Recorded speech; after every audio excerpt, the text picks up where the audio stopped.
Menjatuhkan pidana kepada terdakwa dengan pidana penjara selama 6 tahun dan 6 bulan dan denda sebesar 1 miliar rupiah. Kita punya hukum, tetapi hukum kita itu sangat mengecewakan. Masih terjadi ketidakadilan di mana-mana. Penegakan hukum juga ditandai oleh berbagai transaksi. Jual beli kasus, jual beli vonis. Orang boleh marah, Pak Mahfud kok bilang begitu? Saya punya buktinya banyak kalau minta buktinya. Vonis bisa dibeli, kasus bisa dibeli, bisa dipesan tuh pasal-pasalnya. Kalau ada kasus gini, nanti ada mafianya yang datang. Tolong nih pakai pasal sekian saja dakwaannya. Yang nangani nanti penyidiknya ini. Udah dipesan lebih dulu. Nanti di kejaksaan diatur lagi, di pengadilan lagi. Itulah yang kemudian disebut mafia hukum.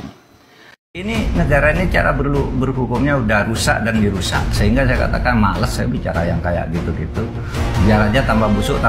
Pada akhirnya kebusukan itu akan runtuh sendiri kan suatu saat. Kalau ini yang begini-gini diterus-teruskan ya sudah, silahkan aja. Apa yang mau kau lakukan, lakukan aja. Mumpung Anda masih punya posisi untuk melakukan itu. Tapi suatu saat itu bisa akan memukul dirinya sendiri ketika orang lain menggunakan cara yang sama. Ya, yang juga untuk melawan kepentingan orang yang suka begitu. Jenderal omon-omon. Sebelum dilantik, omon-omonnya begini nih. Akan saya kejar koruptor sampai ke Antartika. Sampai ke Gurun Sahara. Omon-omon. Setelah dilantik, hai para koruptor, hai teman-temanku, kalau kalian kembalikan diam-diam, kalian akan saya ampuni. Yang penting dikembalikan ya. Aduh, gimana? Negara ini mau bersih dari para koruptor. 300 triliun potensi kerugian negara. Itu cuman dihukum 6 tahun. Jangan terlalu banyak omon-omon. Sekarang aksi. Sorry ya. Semakin emas. Oke gas. Sorry ya. Nomor 2 orang gas.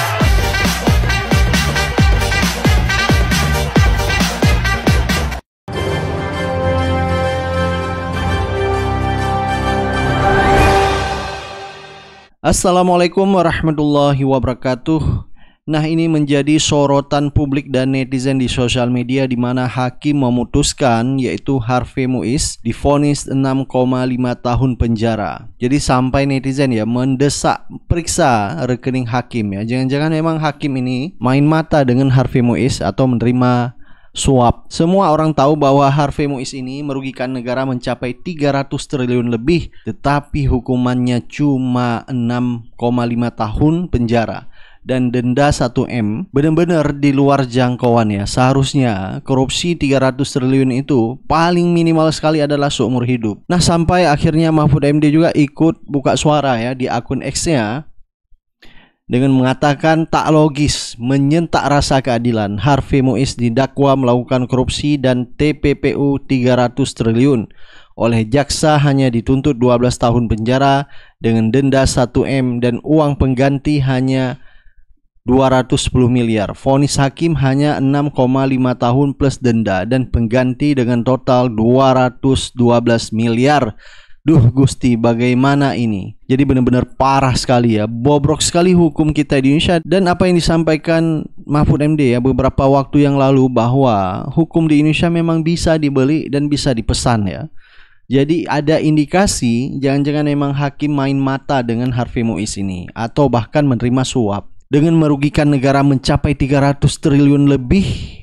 Hukuman 6,5 tahun penjara saja, bahkan di bawah tuntutan jaksa 12 tahun. Bahkan salah satu pengamat politik yaitu Ray Rangkuti ikut berkomentar, kemana Prabowo, mana suara Prabowo ya, yang dulu katanya begitu lantang yaitu akan mengejar korupsi sampai ke Antartika Tetapi faktanya di saat putusan hakim 6,5 tahun terhadap Harvey Muiz, tetapi Prabowo diam 1000 bahasa. Bahkan Prabowo ya malah melempar isu akan memberi pengampunan kepada koruptor-koruptor, dan ini benar-benar ya cukup mengecewakan masyarakat semua. Yang mengkorupsi uang negara 270 triliun, mana pernyataanmu? Mana kemarahanmu? Mana pidatomu? Yang ada bahkan kau mengatakan koruptor-koruptor itu kita maafkan kalau uang mereka dikembalikan. Tiba-tiba sekarang diputuskan hukumannya di bawah tuntutan jaksa. Ada nggak pidato presiden yang mengatakan saya geram kok tiba-tiba orang sudah ya mengambil uang negara 270 triliun tapi masih dihukum dengan hukuman di bawah tuntutan jaksa? Nggak ada pidatonya. Ini maksudnya Harvey Muiz ya? Saya tahu. Okay. Mulai saat itu saya akan kejar koruptor-koruptor itu. Bila perlu sampai ke Antartika, sampai ke padang pasir yang paling jauh akan saya kejar. A few moments later. Hai para koruptor atau yang merasa pernah mencuri dari rakyat, kalau kau kembalikan yang kau curi, ya mungkin kita maafkan. Saya dalam rangka memberi apa istilahnya itu, memberi memberi kesempatan untuk tobat. Cina eksekusi mati Li Jianping karena gelapkan 6,6 T, korupsi terbesar dalam sejarah. Sedangkan di dimensi lain, hal meringankan dalam vonis Harvey Muiz, sopan, punya tanggungan keluarga. Jadi maksudnya Li Jianping itu nggak punya tanggungan keluarga, atau gara-gara Li Jianping waktu ditangkap itu dia berontak gitu, jadi dia nggak sopan, makanya dia langsung dihukum mati. Sedangkan yang satu ini yang sudah kita ketahui dia menjadi pelaku dalam kasus korupsi 271 T ini, pas ditangkap sopan gitu. Silakan Pak, tangkap saya. Iya Pak Hakim. Nah gitu. Terus saya punya anak dan istri, saya punya orang tua, saya menjadi tanggungan, saya menanggung kebutuhan mereka gitu ya. Makanya itu yang membuat dia diringankan gitu. Satu, menyatakan terdakwa Harvey Muiz terbukti secara sah dan meyakinkan bersalah melakukan tindak pidana korupsi. Kalian dengar sendiri kan pernyataan Pak Hakim bahwa yang bersangkutan itu telah sah dan meyakinkan melakukan tindakan pidana korupsi dan merugikan negara 300 triliun. Artinya berdasarkan investigasi, penyelidikan dan lain-lain, terbukti yang bersangkutan merugikan negara dan seharusnya juga dihukum secara maksimal karena merugikan negara sebegitu besar. Tetapi apa yang terjadi? Hakim kemudian menurunkan tuntutannya, bahkan 12 tahun yang agak berlebihan diturunkan 6,5 tahun dengan alasan bahwa yang bersangkutan ini bersikap baik dan memiliki tanggungan keluarga. What? Apa semua penjahat di muka bumi ini tidak memiliki keluarga dan tanggungan? Tidak ada. Ya. Semua orang, termasuk seorang nenek yang mencuri buah di sebuah perusahaan saja, dia punya tanggungan. Bahkan dia mencuri pun itu karena dia memikirkan apa yang dimakan oleh keluarganya saat ini. Tapi berbeda memang kalau orang kaya, ya begini. Jadi ini pembelajaran nih bagi kita nih. Bagi anak-anak muda, kalau ingin korupsi, jangan tanggung-tanggung. Ya. Korupsi itu yang berkelas gitu. Jangan yang biasa, sebab yang berkelas itu nanti cara menurunkannya itu gampang. Yang penting penampilan kelihatan rapi, bagus, ya kelihatan baik gitu. Aman di negeri ini. 300 triliun guys. Itulah wajar dia mengatakan terlalu banyak orang bangsat di negara ini, korupsi 300 triliun, denda 1M dan hukum 6,5 tahun. Giliran rakyat miskin, kesalahan ringan ditindas habis-habisan. Kita memang darurat kehakiman, berpengadilan di Indonesia ini. Bermasalah sudah. Tidak lagi namanya sense of crisis di negara ini. Korupsi dianggap biasa. Ditindas saja rakyat ini terus-terusan, biarkan korupsi berjalan. Peduli, yang penting mereka bisa hidup tenang. Bahkan saya termasuk yang kecewa dengan Pak Prabowo yang awalnya saya berharap banyak. Ya ibarat seperti macan ditangkap di mana-mana, sekarang mulai bermain damai dengan para korupsi. Yang penting mereka ngaku salah, bayar. Sebayar apa sih mereka Pak? Mengembalikan dana rakyat sebesar apa sih? Kalau ingin keras-kerasan kepada mereka, dimiskinkan. Udah, dimiskinkan, biar mereka itu sudah jerak. Di Cina, hukumannya mati hanya karena mereka mencuri uang negara atau merugikan negara 6 triliun. Di sini 300 triliun biasa saja. Lucu negeriku. Korupsi 300 triliun cuma divonis 6,5 tahun penjara. Harvey Muiz ya? Iya. Makin gila aja hukum di negeri ini. Tahu nggak kenapa hukumannya ringan? Kenapa? Katanya selama persidangan Harvey Muiz itu berlaku sopan dan punya tanggungan keluarga. Alasan konyol macam apa itu? Dikira semua penjahat di penjara nggak punya tanggungan keluarga apa? Nggak konyol bro. Nyatanya itu keputusan hukum yang terus dipertontonkan di negeri ini. Lah kemarin aja di Cina korupsi 6 triliun langsung divonis hukuman mati. Gak usah heran, penjahat di negeri ini kan selalu berlindung di balik hak asasi manusia. Pantesan aja ada yang bilang pencuri di Arab dipotong tangannya, pencuri di Cina dipotong lehernya, pencuri di Indonesia dipotong masa tahanannya. Iya juga ya, sangat ramah sekali terhadap penjahat. Apalagi kemarin Pak Prabowo bilang kalau koruptor mengembalikan uang yang dikorupsi mungkin bisa dimaafkan. Kan kita jadi bertanya-tanya ya, gimana nasib negeri ini ke depan kalau hukumnya terus seperti ini? Bisa-bisa makin hancur nih negeri. Ya begitulah kenyataannya. Kalau kita masih berharap pada hukum buatan manusia, jangan harap hadir rasa keadilan. Sikap sopan jadi alasan vonis Harvey Muiz hanya 6,5 tahun penjara. Lebih ringan dari tuntutan jaksa 12 tahun. Emang kocak ya? Emang kocak ya? 6,5 tahun doang udah ngerugi negara sampai ratusan triliun. Cuman dapet 6,5 tahun. Udah kayak temen gue yang punya barang bukti Inex 10 butir aja ya kemarin ya. Sedangkan di negeri Cina sana ya, hukumannya itu sampai dengan hukuman mati. Padahal cuman 6 triliun atau berapa gitu. Ini yang sudah ratusan triliun cuma 6,5 tahun. Padahal jaksanya udah nuntut 12 tahun. 12 tahun aja yang menurut gue ya masih terlalu kecil. Enak aja ratusan triliun. Pantesan koruptor kagak kelar-kelar ya. Gara-gara hukumnya kayak begini semua. Kayak gini juga ya udah sama aja lu di dalam penjara 6,5 tahun nih. Hukumannya 6,5 tahun. Ini tuh lu ngejalaninya cuma 4 tahunan atau 5 tahunan gitu loh. 4,5 tahun lah. Kan lu dapet remisi ya. Jadi walaupun vonisnya 6,5 tahun, lu itu jalannya 4,5 tahunan nih gitu. Enak aja udah dapet duit triliunan, lu cuma di penjara 4,5 tahun. Kita yang capek-capek kerja aja 4,5 tahun belum tentu dapat 1 miliar gitu ya. Lu udah triliunan, ratusan triliunan ya. Lu cuma dapat penjara 4,5 tahun kalau jalaninya 4,5 tahun ya. Kalau 6,5 tahun ini ya. Dan setahu gua nih, jaksa ini harus banding nih.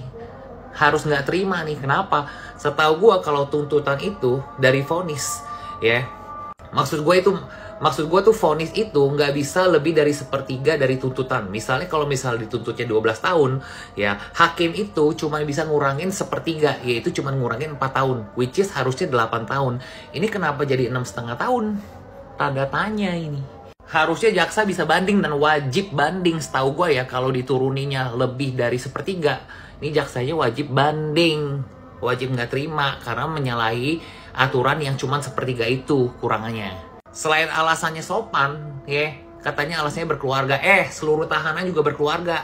Emang seluruh tahanan tuh lahirnya dari mana kalau nggak ada keluarganya gitu loh. Dan namanya sidang ya pasti semua juga sopan. Nggak masuk akal ini semuanya nih. Udah gitu dengar-dengar katanya pengacaranya Harvey Muiz itu masih nggak puas. Maksudnya apa yang nggak puas? Nggak puas, lu bilang. Lu maunya apa biar puas? Dibebasin gitu. Bebas langsung, vonis bebas gitu. Ya udah langsung aja bebasin gitu. Sekalian gak usah tanggung-tanggung gitu ya. Udah kita maafin semua ya. Masyarakat Indonesia pasti bisa memaafkan dan cepat lupa kok. Aduh udah gue udah pusing gue. Memaafkan koruptor, yang penting mengembalikan hasil korupsinya ke negara. Ini sudah tepat atau belum sebenarnya usulan dari Presiden Prabowo Subianto ini? Ya, saya kebetulan mendengar persis pidato itu ya setengah jam ya. Itu kan panjang tuh. Di bagian belakang baru dia nyebut. Di depan nyebut Indonesia gimana. Baru sulit di belakang baru nyebut itu. Kalau lihat dari pidato itu, dia kayaknya nggak paham due process of law ya. Due process of law itu, semua tindak pidana itu harus ada prosesnya. Nggak bisa sembunyi-sembunyi kayak begitu. Memberantas korupsi itu, Anda harus transparan, akuntabel, bebas dari konflik kepentingan, dan seterusnya. Jadi kalau bicara due process of law, di negara lain juga ada memaafkan kayak begitu. Jadi, tapi prosesnya jalan dulu, karena disitulah kekuatan buktinya, transparannya. Jadi yang paling utama kan sebenarnya harus dipahami, kalau kita mau kumpul lah katakan, apa sih nature-nya korupsi itu? Nature korupsi itu penyalahgunaan kekuasaan, menguntungkan pribadi, publiknya dirugikan, cenderung rahasia, kolusi, manipulasi, ketidakadilan. Itu kalau mau disebut sampai 50 juga ketemu itu apa nature-nya korupsi itu. Jadi itu harus dipahami dulu gitu. Makanya kalau kita mau lihat kenapa angka kita 34, kalau bisa saya dikasih waktu memaparkan di sini, nah itu di depan itu di layar itu kalau kita kenapa kita dapat angka 34? Ini angka indeks persepsi korupsi ya Pak ya? Indeks persepsi korupsi Indonesia. Ya, kenapa kita dapat indeks persepsi korupsi 34 itu kan ada 13 lembaga yang menilai. Tapi di layar ini Anda bisa lihat itu untuk tahun 2023 itu hanya 8 lembaga. Ya kan, yaitu apa yang namanya Economic Intelligence Unit, Political Research Service, Bertelsmann Transformation Index, World Justice Project, Varieties Democracy, IMD World Competitiveness, terus kemudian Global Insight, terus Political Risk, Economic Survey, itu yang paling bawah kanan yang pink itu malah disebut itu yang dinilai pimpinan nasionalnya juga dinilai loh sampai pimpinan lokalnya. Jadi jangan main-main, Anda ngomong apa salah aja bisa jadi menginspirasi orang tidak benar. Jadi persoalannya kembali dari 8 lembaga ini, kemarin World Economic Forum yang merah itu nggak nilai, nggak tahu kenapa itu saya nggak ngerti. World Economic Forum itu banyak yang dinilai dari kita, mulai dari bagaimana kita melaksanakan ekonomi, perizinan dan seterusnya. Dari 8 lembaga yang ada di layar itu, masing-masing itu lebih kepada menyentuh persoalan politik juga gitu. Jadi sekali lagi kalau Presiden meminta sesuatu diselesaikan tanpa due process of law, itu kontraproduktif. Jadi bikin pertanyaan di 8 lembaga yang kita lihat tadi itu, ini gimana sih menyelesaikan pemberantasan korupsi? Jadi aneh gitu loh. Oke, Pak Saud, Anda mau bilang ini sebenarnya malah justru pemberantasan korupsi kita semakin mundur atau bagaimana? Oh iya dong. Kan kemarin itu salah satu menterinya menjelaskan bagaimana dia pengampunan itu pakai abolisi lah, amnesti. Itu soal lain. Makanya tadi kan Ketua KPK bilang itu bahwa yang penting prosesnya dulu. Bukan kemudian ada istilah diam-diam begitu. Itu buat orang asing aneh. Nanti Mas Janu bisa jelaskan dia pengalaman bagaimana di Rolls Royce itu memaafkan karena dia membawa nama negara. Tetapi itu ada prosesnya, nggak ujuk-ujuk diemin aja ganti rugi, diem-diem, nggak begitu, Mas Aryo. Tapi kan ini Pak Saud untuk kepentingan keuangan negara juga karena melihat aset yang harus dikembalikan dan lain-lain. Oh iya, itu makanya disebutnya due process of law. Proses hukumnya harus jalan. Itu kan jadi bilangnya diam-diam. Itu malah jadi aneh. Dia transparansinya gimana? Nanti unsurnya tidak adil. Karena kalau bicara Anda mengkorupsi, Anda harus buktikan dulu. Apakah di pasal berapa Anda kenakan dia? Apakah kerugian negara atau suap dan seterusnya. Jadi harus jelas dulu prosesnya. Jangan, kalau saya bilang jangan panik deh berantas korupsi. Tenang gitu, terkalem-kalem gitu. Jangan kayak 10 tahun terakhir deh. Oke. Tetap semangat untuk mengkritik terus-menerus sampai kemudian saya salah, Prabowo yang benar. Itu yang saya harapkan. Saya salah, Prabowo yang benar. Begitu caranya ya. Nah, mudah-mudahan ini didengar. Saya salah, Prabowo yang benar. Tapi kalau cuma omong-omong doang di panggung depannya, tapi panggung belakangnya berkompromi dengan para koruptor, itu namanya sontoloyo namanya. Ya, tidak punya keberanian, tidak punya karakter. Kalau punya keberanian dan karakter, now I am the President of Republic Indonesia. Koruptor minggir. Jangankan menginjak istana dan menjadi bagian dari kabinet saya. Kalian akan saya proses semuanya karena saya tahu kalian koruptor semua. Kan begitu mestinya. Ya. Masa Prabowo nggak ngerti sih? Siapa saja pembesar-pembesar yang main tambang, ya kan? Siapa saja pembesar-pembesar yang garuk duit negara, yang bocorin ini, bocorin itu, yang saudaranya main di badan usaha milik negara dan lain sebagainya dan lain sebagainya. Masa nggak tahu? Jadi jangan berpikir memberantas korupsi itu untuk korupsi yang incoming, yang akan datang. No, calon-calon koruptor itu sudah tergelar di atas meja. Anda seperti berburu di kebun binatang saja. So easy untuk nangkepin mereka satu-satu, untuk memproses mereka satu-satu agar kemudian Indonesia ini betul-betul tentram. Indonesia ini benar-benar bisa diandalkan sebagai sebuah negara. Coba kita bacakan ya. Oke, Prabowo, saya ingin mati di atas kebenaran, membela rakyat. Kita bacakan dengan semangat ya. Presiden terpilih sekaligus Ketua Umum Partai Gerindra Prabowo Subianto memberikan arahan dan pesan bagi seluruh kader Partai Gerindra yang lolos ke DPR RI periode 2024-2029 di Padepokan Garuda Yaksa Hambalang, Bogor, Jawa Barat. Dalam pidatonya, Prabowo mengingatkan kepada para kader agar senantiasa setia bangsa dan negara Indonesia.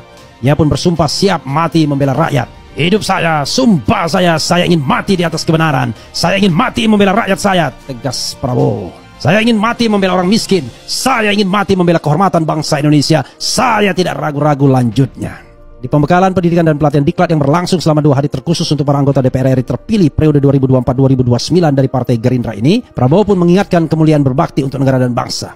Ingat, berbakti bekerja untuk rakyat kita itu mulia. Kita berada di jalan yang benar. Kita tegak lurus kesetiaan kita kepada rakyat, kepada bangsa kita, pesannya. Dari 18 partai politik peserta pemilu 2024, KPU menetapkan 8 diantaranya memenuhi ambang batas parlemen atau parliamentary threshold sebesar 4%. Dari hasil rekapitulasi, Gerindra mendapatkan 86 kursi di DPR. Dari 78 ke 86, jadi tambah 8 kursi saudara sekalian. Tidak lebih baik dari penambahan yang diperoleh oleh Golkar terutama, termasuk juga oleh partai-partai yang didukung Anies Baswedan. Ini memunculkan paradoks. Kok bisa Prabowo berpesta dengan suaranya, partainya enggak. Padahal yang namanya Gerindra itu identik dengan Prabowo Subianto. Ya, kok ada split tiket orang ya?